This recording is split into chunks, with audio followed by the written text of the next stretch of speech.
Hi, yo, son, what's good? It's your boy,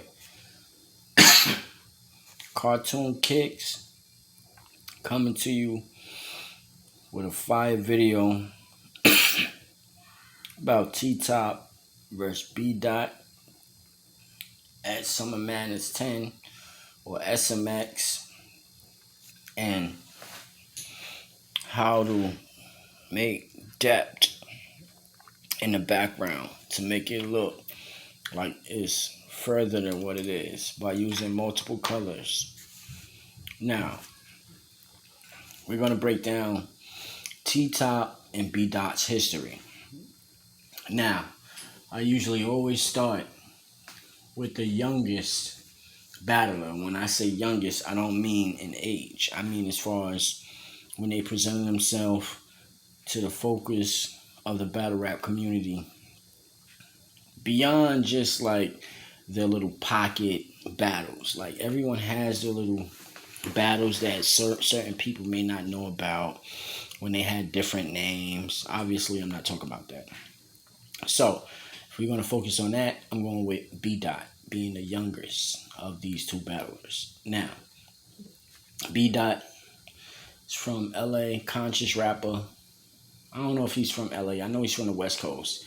He may be from Compton or LA. I'm not sure. I don't want to spread misinformation. Shout out to Bdot.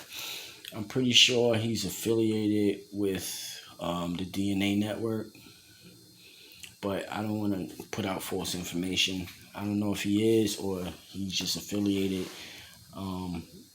But from what I remember, Bdot coming to the battle rap community, he battled a dude named, I think his name was Strict or Scripps, not to be mistaken with homie from Buffalo who battled O-Red. Shout out to I think his name is Scripps. That's an OG. And he got a little restaurant now. Shout out to him. But a lot of people ain't even gonna know who I'm talking about.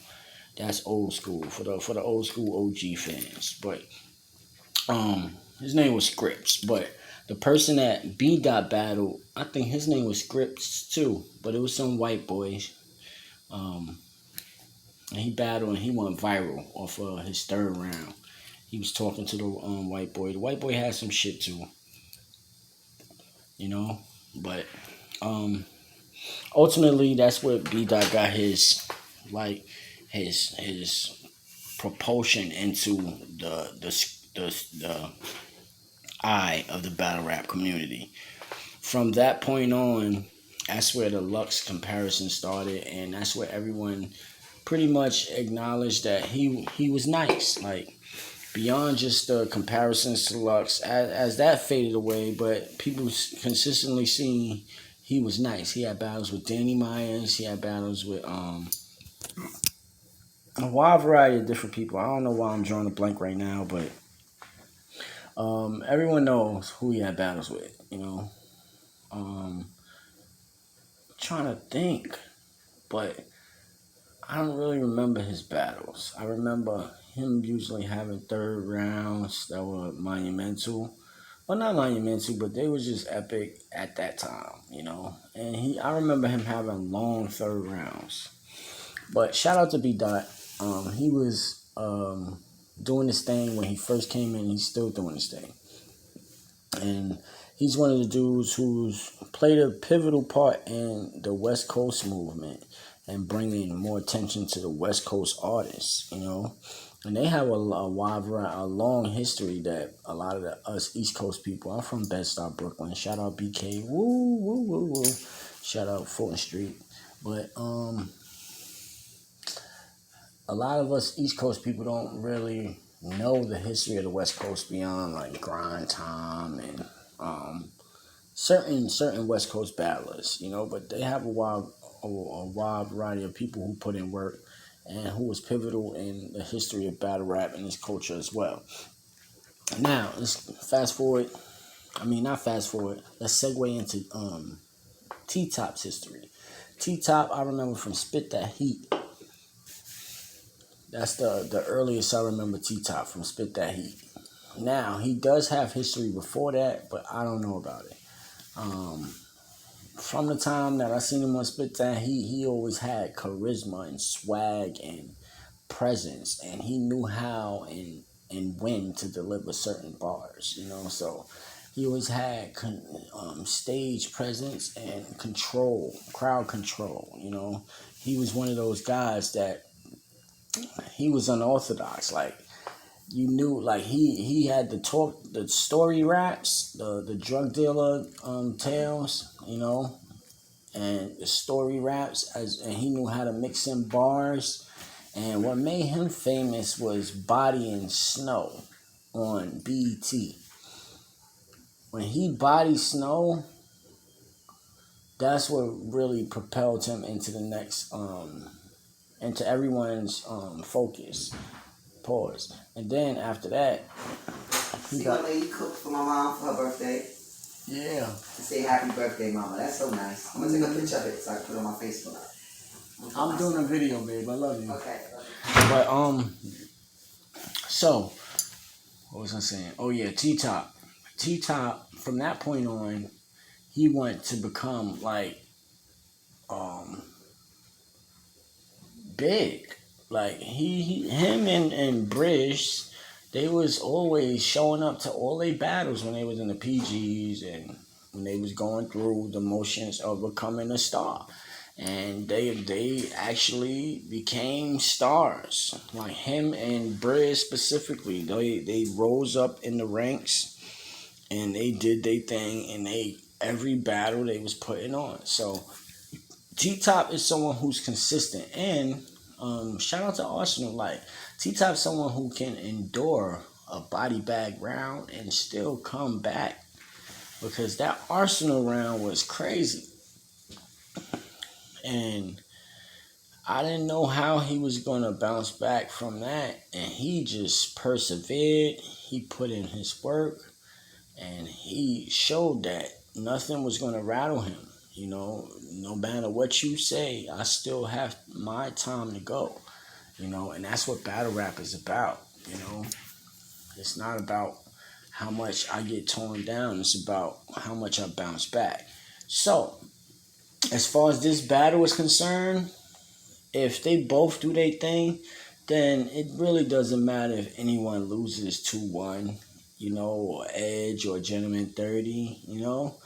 But if somebody gets bodied, then their stock is probably going to drop, you know, because even though they are in top tier status in the battle rap culture, if they suffer a bad enough loss, especially without a crowd, then it could potentially mean them dropping to a different level in status or stature, you know. But let's get to. I can't wait for it to happen. September 19th. It's this Saturday. It starts at 4:00. Caffeine app. And let's get to the art. Now, if you've been following the channel, you've seen I already laid in the base layer of orange paint and shit brown. It looks like, hey, yeah. My mom said, can you give this a standard? Alright. So I'm doing a video, but give me a second. Yeah. Alright, so it looks like he's chilling on the bar shit. But once I start laying in the details and laying in the perpendicular depth, the field of depth, the lines that create the field of depth to make it look like it's further or farther than what it is, then you'll start seeing it come into shape. But if you was paying attention to the early videos on the channel, you'll see the early stages of this actual denim jacket, and you'll see that I painted it orange first, basic orange. And let me see. Shout out to Angelus Paints. I only use Angelus. They are not a sponsor. I mean, I wish they could drop me a care package. You know what I'm saying? Because I'm not sponsored by anyone, and I'm paying for all this out of pocket. So to move right along, I laid on the basic orange, and now I'm gonna hit them with the flaming orange, pause, neon. But what I'm gonna do is I'm gonna layer it in certain spots and then fan out this again. Then just to make it, this neon glows in the dark in a black light. So if you're at the strip club, certain parts will glow. You know, I did do certain things. If you get the neon Angelus paint, you see how it says neon, and this one is just regular. Let's see, acrylic. So if you get the neon paints, they glow in the dark in a black light, you know. But boom, I'm hitting it in certain spots. So if you pay attention and you see it, you can see it's like certain spots look more orangey than others. You can't really see it. I don't know why. Let me see. Yeah, there you go. Now you can see it when I turn the light on. You see how it's more orange here and more orange up here and right here. So I'm trying to create depth of field by creating different colors in different spots, you know. And then I'm going to hit this again with the other orange in certain spots and then hit it again with this, you know, just to create it in a certain aspect so it looks like it's further away. And that's basically what I'm doing with that. And that's pretty much it for this actual video. I don't want it to be too long. And follow me on Instagram. It's CARTOONKIKX. That's CARTOONKIKX on Instagram. And I'm also on Facebook. And if you want to donate to the channel so I can get more paints and denim jackets, and I even do sneakers, then my Cash App is $CARTOONKIKX, and the link will be in the description, as well as if you want to negotiate being a sponsor, whether you want to sponsor me for some shoes or denim jackets or paints or whatever, we can work something out. Just know I won't be compromised as a person, you know. And that's pretty much it. It's your boy CARTOONKIKX. God bless you. And check y'all on the next video. Leave a like and subscribe.